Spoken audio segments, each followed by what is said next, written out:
Hi folks, and welcome to my compilation of guides and tips for new players into Gears Tactics. By the time I'd finished the game, I realised there was a few things that I really wish I'd figured out sooner, and here they are.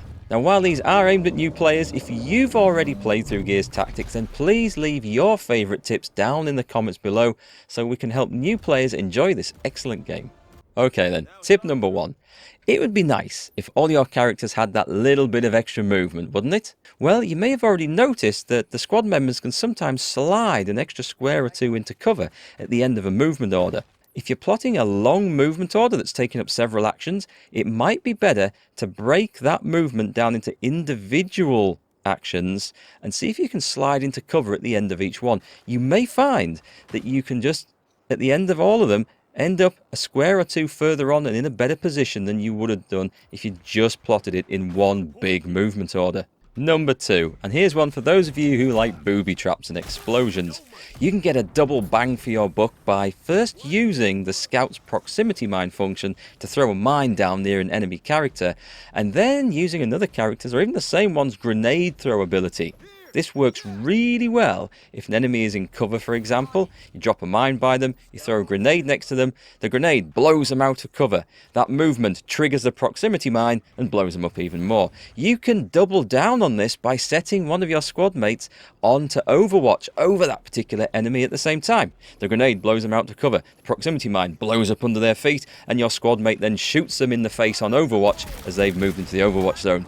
It looks pretty damned impressive, and it's sometimes a bit of overkill, but hey, that's what we like in Gears. Tip number 3 is just to bring you back down to earth for a moment. Whilst all those primary weapons look and sound amazing, don't forget about your secondary. Yes, it may do less damage, but sometimes that's all you need, and it often has better accuracy than your primary weapon. For example, if you're using a sniper rifle, that's really inaccurate at very close range, so your secondary pistol might be a better option. And if it's going to do enough damage to kill an enemy, it might be a better choice than using your primary weapon, which then may result in you having to reload. Tip number 4 is actually something I wish they'd made work a little bit differently in the game, and it's talking about your roster in the barracks. If, like me, you recruited every available trooper that you either rescued or came up as available to recruit, you'll find that your roster soon fills up. And once a trooper is in the barracks, well, they don't level up and keep pace with the rest of your squad if you're not using them. This can lead to the situation where you're bringing in quite a low-level trooper to a later mission, for example. It might be better to dismiss that low-level trooper and recruit a new one that's become available, because the new recruits do come in at a higher level the further you progress through the game. So there's no reason to take, say, one of the early rescued level 1 or 2 troopers into a much later mission if you can just swap them out for a level 4 or 5 equivalent. I do wish there was some alternative to that, because I kind of feel like it breaks the immersion a bit just to dismiss some soldier that you may have some fond memories of when you rescued them or they helped you out in an early mission, and just boot them out for someone that's clearly better. But do be warned about removing soldiers from the roster as well, because they take any equipment and mods with them when they go. I have tested that and I've learned to my cost. So make sure if they've got anything you want to go and unequip it first. Okay, number 5, execute all downed enemies whenever you can, with the proviso that it's actually safe to do so and you're not going to leave one of your squad mates really exposed to a counter-attack. I was a few hours into the game when I actually realised just how useful the execute command is.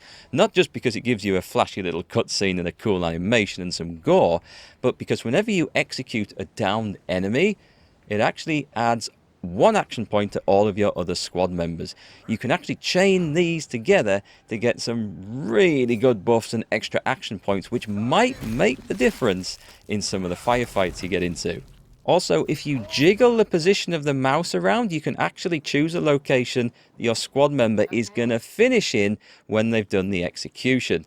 And if you're lucky, you might be able to then execute and also end up in a position of cover right afterwards. Also, don't forget that if you do need to rush someone in and they're on their last action, you can always use Gabe's ability to donate one of his action points to a teammate to then get them back out or into cover, or even execute someone else. The more you execute, the more additional actions the rest of your squad will build up. So it's pretty cool.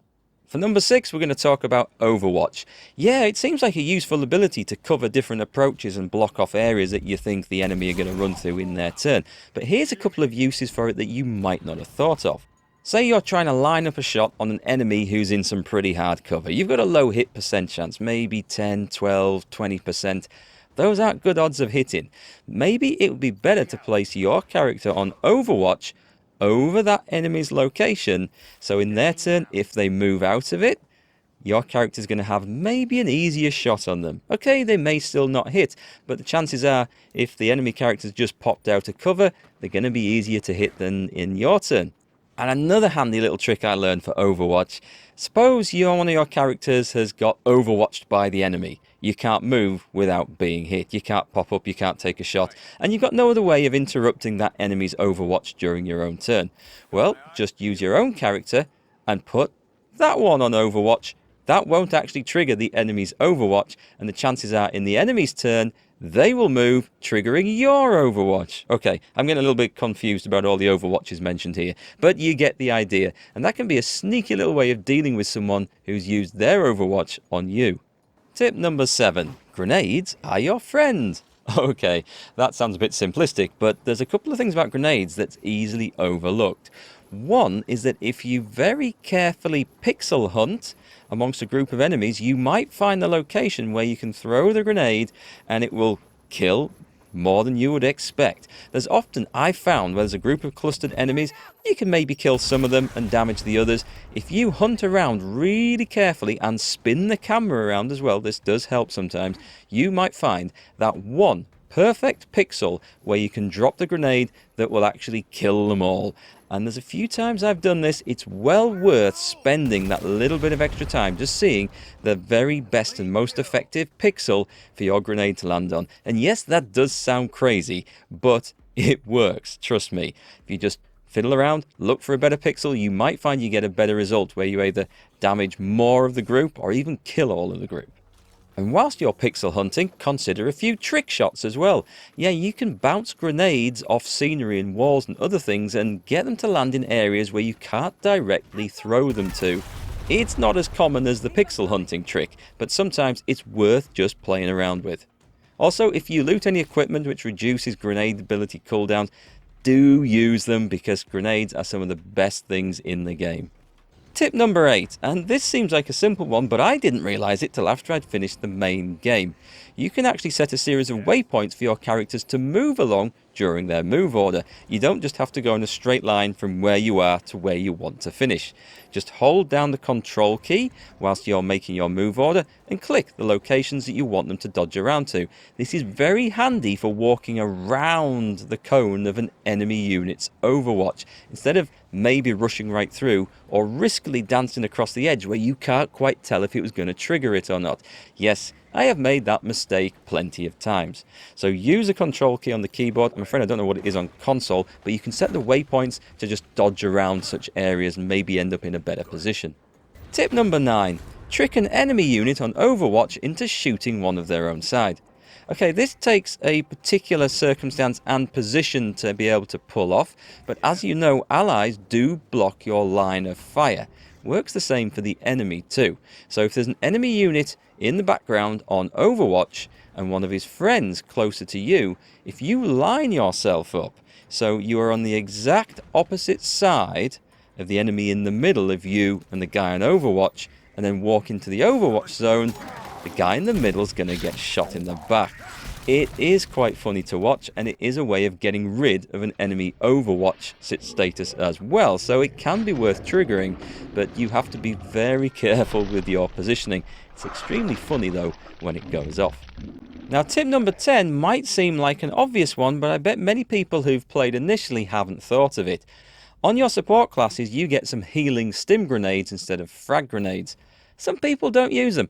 I did, I found them useful, but if you don't like them, you can switch them out on the barrack screen for some standard frag grenades, which are definitely useful. It's entirely up to you, but if you don't want the healing stim grenades, just switch them out. Frag grenades definitely have more utility, but not very good for healing one of your mates when they're down on the ground.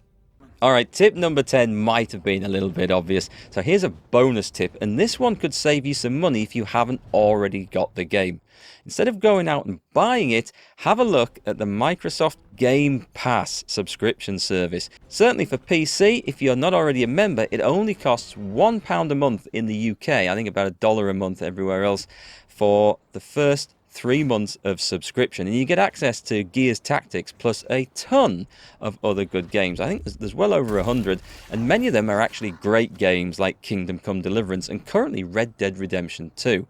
For the price, this is a fantastic way of getting into both Gears Tactics and those other games I mentioned, plus loads of others you might fancy, and you'll easily complete Gears Tactics, certainly within the first month if you have a bit of time to put into it. It didn't take me too long. Just don't forget to cancel your membership when you're done playing the games, because I think it jumps up to a little bit more than that. It's still not bad value, but it's much better value than paying, I think, what's the asking price for this? About £40–50? Yeah, a little bit expensive, so look into the Game Pass and hopefully save yourself some money. So I hope you found some of those tips useful, and remember, if you're an experienced player, do please leave the tips that you found handy or that I've missed out down in the comments below. And then maybe consider coming and watching me play games like this over on Twitch, where we've got an amazing community that love helping players out in games. Thanks folks, all the best, and see you next time.